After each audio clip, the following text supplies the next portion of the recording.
सभी का स्वागत है दोस्तों। आप सब कैसे हैं कमेंट बॉक्स में जरूर बताइएगा। उम्मीद करते हैं, आशा करते हैं आप लोग जहाँ भी होंगे स्वस्थ होंगे, मस्त होंगे, हंसते होंगे, खिलखिलाते होंगे। दोस्तों आप सबके लिए एक छोटा सा प्यारा सा गाली गीत लेकर आए हैं मंडप का, और ज्यादा बड़ा नहीं है, बस छोटा सा है। आप लोग फुल वॉच करके ही सुनिएगा, तब मजा आएगा इस गाने को।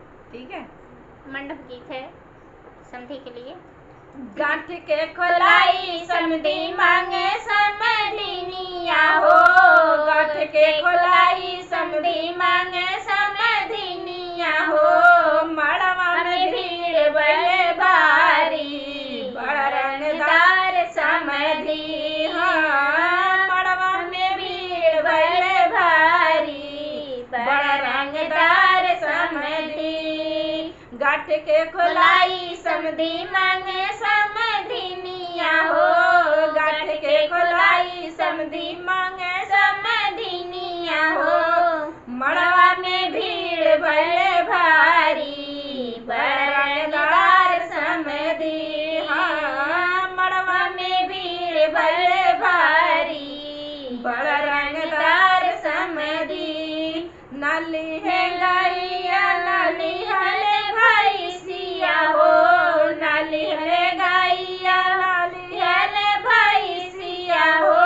नाली है बैला और पाड़ी, बड़ा रंगदार समधी। हाँ, नाली है बैला और पाड़ी, बड़ा रंगदार समधी।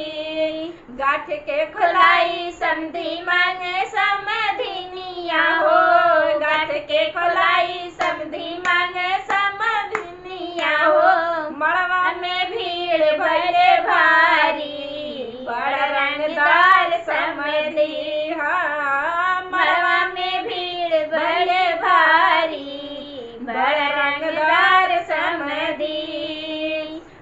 खड़ी खड़ी मोचिया पे ताव दिल समधी हो, खड़ी खड़ी मोचिया पे ताव दिल समधी हो। नाले है रेडियो घड़ी गाड़ी, बड़ा रंगदार समधी। हाँ, नाले है रेडियो घड़ी गाड़ी, बड़ा रंगदार समधी। खड़े खड़े मोचिया पे ताव दिल समधी हो, खड़े खड़े मोचिया पे ताव दिल समधी हो।